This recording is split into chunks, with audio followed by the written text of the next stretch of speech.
Trawling നിരോധനം ആരംഭിച്ചതോടെ ചെറുകിട മത്സ്യത്തൊഴിലാളികൾ വീശുവലയും നീട്ടുവലയുമായി കടപ്പുറത്തെത്തി. അതേസമയം ചണ്ടിയും ചളിയും തടിക്കഷ്ണങ്ങളും ചെറുകിട മത്സ്യത്തൊഴിലാളികൾക്ക് ഭീഷണിയായി. ഉൾക്കടൽ മത്സ്യബന്ധനം തടയുന്ന ട്രോളിംഗ് നിരോധനം ആരംഭിച്ചതോടെ പ്രദേശത്തെ മത്സ്യബന്ധനവുമായി ബന്ധപ്പെട്ട് കഴിയുന്ന കുടുംബങ്ങൾ അറുതിയിലാണ്. സാധാരണയായി ട്രോളിംഗ് സമയങ്ങളിൽ ചെറുകിട മത്സ്യത്തൊഴിലാളികൾ വീശുവലയും ചെറിയ വഞ്ചികളുമായി നീട്ടുവല ഉപയോഗിച്ചും മത്സ്യബന്ധനം നടത്തി ഉപജീവനമാർഗം കണ്ടെത്താറുണ്ട്.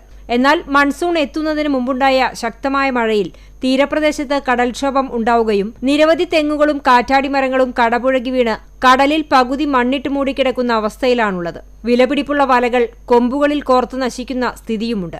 ദിവസവും വരുമാനം കിട്ടുന്നതനുസരിച്ച് അതാത് ദിവസത്തെ ചെലവ് നടത്തുന്ന ചെറുകിട മത്സ്യത്തൊഴിലാളികൾക്ക് ഇത്തരം സന്ദർഭങ്ങളിൽ സർക്കാരിന്റെ ഭാഗത്തുനിന്നും ആവശ്യമായ ഇടപെടലുകൾ ഉണ്ടാകണമെന്നാണ് ആവശ്യം.